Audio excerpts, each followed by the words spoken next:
공공장소에서 키스, 제자를 응원하는 마음으로 가볍게 한번 해주었던 것이다. 10개가 넘는 호텔 결제네요.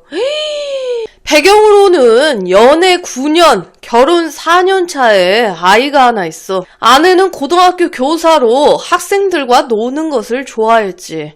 불륜 사실이 확인되기 6개월 전부터 부부관계는 없었어.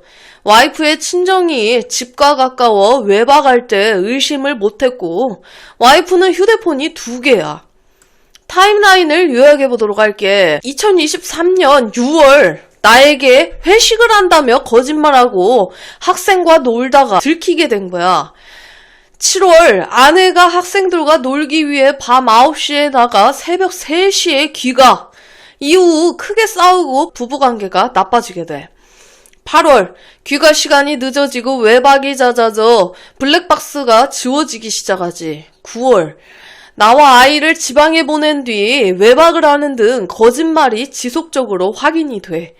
10월 장모에게 도움을 요청했으나 의처증 환자를 취급받아. 11월 아내가 처음으로 이혼을 하자고 해. 장인에게 위의 사실들을 알리며 도움을 요청했으나 나는 의처증 환자 취급을 받게 되지.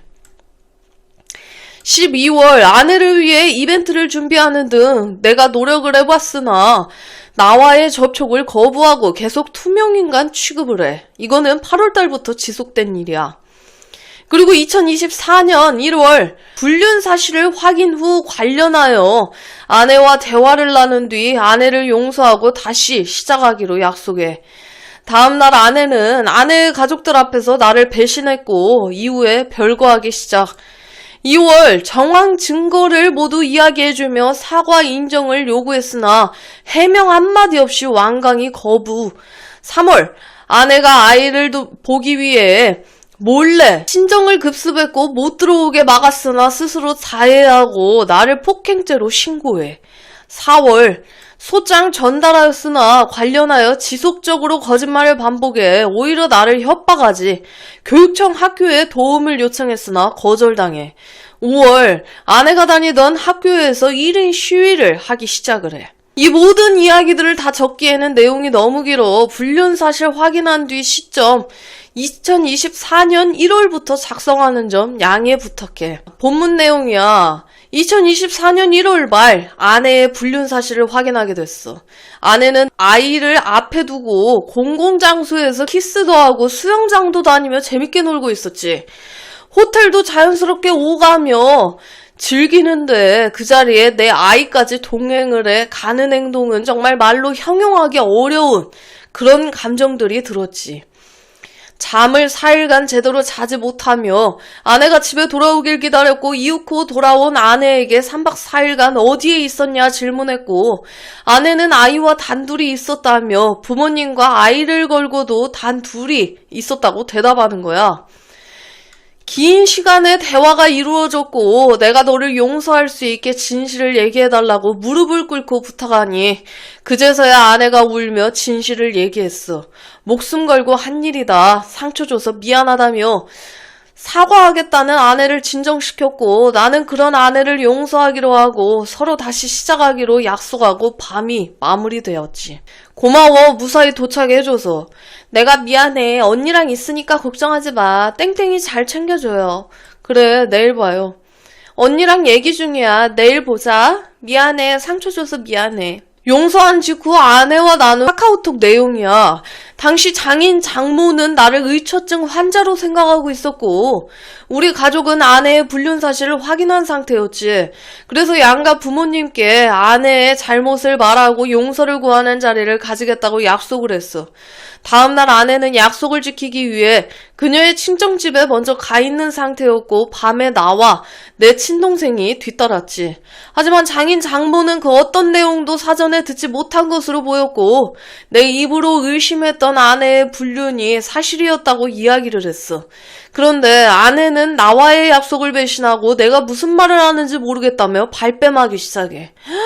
장인은 증거를 요구했고 증거 앞에서 하는 사과와 용서는 의미가 없다고 생각하여 증거 공개를 거부했고 마지막으로 아내에게 기회를 한 번 더 주기로 했으나 너희가 무슨 말 하는지 잘 모르겠다는 대답을 마지막으로 나는 아이와 함께 가족이 있는 곳인 대구로 내려가며 별거 생활이 시작이 되지. 이후 약 한 달간 호텔에 오가는 것이 확인이 됐고 애정행각이 확인됐다는 등 정황 증거를 모두 이야기해주며 사과와 사실을 인정할 것을 처갓집에 수차례 요구하였으나 내 딸을 믿겠다며 완강히 거부했고 증거를 보여주겠다고 해도 내가 왜 그걸 보냐 라는 답변과 함께 그 고등학생과 보낸 3박 4일에 대한 해명은 단 한마디도 명확하게 오지 않은 채로 2월이 지나가게 돼. 한마디로 제자와 그렇고 그런 일이 있었다는 겁니다. 그렇게 3월이 되었고 사건이 발생한 뒤 한 달이 넘은 기간 동안 아내는 아이를 보지 못했어. 명백히 아동학대를 자행한 한 아내가 엄마로서의 자격이 있다고 생각이 들지 않았고 아이를 보여주고 싶은 마음도 들지 않았지. 그러던 3월 6일 오후 아이와 외출을 하기 위해 집 문을 열었는데 문 앞에 아내가 서 있었고 아내는 집에 들어오기 위해 달려들었지. 여기서 발생한 일에 대해 현재 폭행죄로 형사고소가 접수되어 조사받고 있으며 나와 아내의 진술이 아래와 같이 갈리게 돼. 나의 진술이야.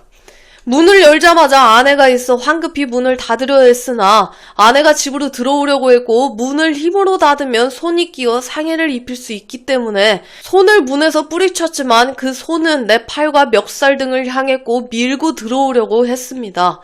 나는 누군가 들었으면 하는 바람에 크게 경찰 불러! 라고 소리쳤고 아내도 불러! 라고 소리쳤습니다. 그렇게 집 안에서 울기 시작한 아이를 두고 문의 중간에서 몇 차례 옥신각신한 뒤 문 밖으로 나가 확실한 공간을 만들어내고 아내의 손을 뿌리쳐 집으로 들어와 문을 닫았습니다. 결단코 주먹이나 발을 사용한 구타 행위 및 폭력은 일체 없었습니다. 아내의 진술입니다. 한번 들어보도록 하죠. 문을 열고 나온 아이를 껴안고 있었어요. 그런데 남편이 소리치며 등을 2회 발로 찼고 그리고 안고 있는 아이와 나를 떨어뜨리기 위해 팔을 15회 정도 주먹으로 때렸죠. 아이를 놓치고 바닥에 쓰러지자 쓰러져 있는 저의 복부를 발로 찼고 그리고 문 밖으로 밀어내며 엉덩방아를 찢게 하여 꼬리뼈를 다치게 하였습니다. 둘의 주장은 정말 많이 다르고 극과 극이다. 폭행이 이루어졌는지 이루어지지 않았는지는 모르겠으나 지금까지 내용상 이거는 작성자 쪽의 내용이 좀 더 신빙성이 있어 보이기는 하죠. 경찰서에서 아내의 진술을 전해 듣고 이 여자가 사람이 맞을까 의심을 하게 됐고 본인이 위의 상황을 촬영, 녹음을 다 했다고 아래와 같이 문자를 보내오며 정작 경찰에는 제출하지 않았더라고요. 어처구니 없지만 위의 폭행 사건은 이혼 사건과는 별개로 형사고소가 진행되고 있습니다. 3월 중순에 정식으로 이혼소장을 접수하고 그에 대한 아내의 답변이 4월 달에 왔으며 핵심은 아래와 같습니다. 첫째, 공공장소에서 키스.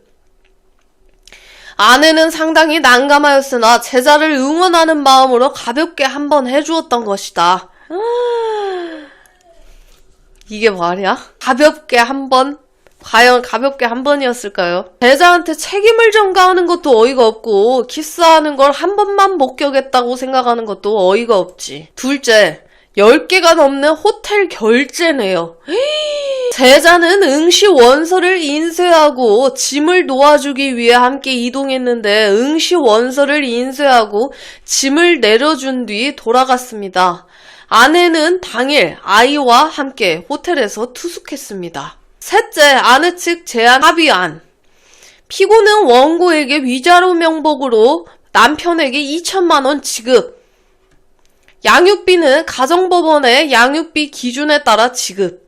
매월 2회. 금요일 오후부터 일요일 오후까지 매년 여름과 겨울방학 기간 동안에는 피고가 사건 본인과 함께 생활할 수 있기를 희망. 재산 분할은 목동 아파트 가격의 2분의 1씩 분할하되 재산 분할 불륜을 저지른 와이프한테 재산 분할을 해줘야 돼? 진짜 기도 안 찬다. 그 방법은 원고가 원하는 방식에 따라 피고가 가액을 지급하고 지분받을 수도 있고 지분을 이전해줄 수도 있으며 매각하고 가액의 2분의 1씩 배분하는 방식도 가능. 피고가 고소한 사건 취하하고 기타 상호간 향후 이일체 문제 제기하지 않음.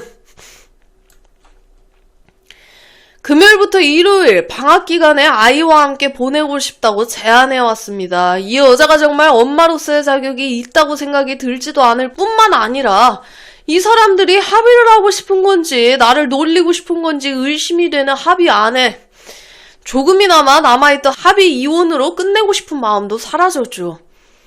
이후에 몇 차례 협상을 시도하려 했으나 위자료가 5천만 원으로 소액 인상되고 합의하면 서면 사과하러 가겠다는 등 상당히 비상식적인 내용이 왔죠. 그리고 저의 사생활을 걸고 넘어지며 협박을 하고 합의할 것을 요구하는 아내와 아내 집안 사람들 태도에 더 이상 대화는 의미가 없을 뿐더러 합의할 생각도 들지 않았습니다.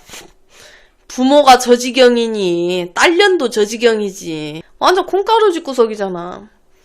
그렇게 너무 화가 나고 억울하고 답답한 마음에 아내가 근무하는 학교에서 1인 시위를 하게 됩니다.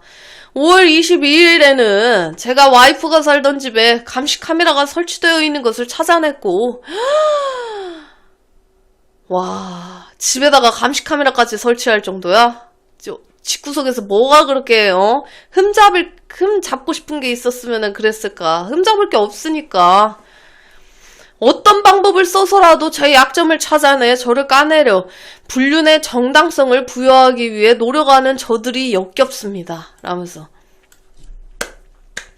진짜 기도 안 차는 진짜 와, 여러분들의 생각을 댓글로 남겨주시고 좋아요, 구독 한 번씩 눌러주시면 감사하겠습니다. 여러분들의 소중한 시청자 사연을 받고 있습니다. 살아오신 인생 이야기나 연애, 결혼에 대한 이야기를 아래 이메일 주소로 보내주시면 감사드리겠습니다.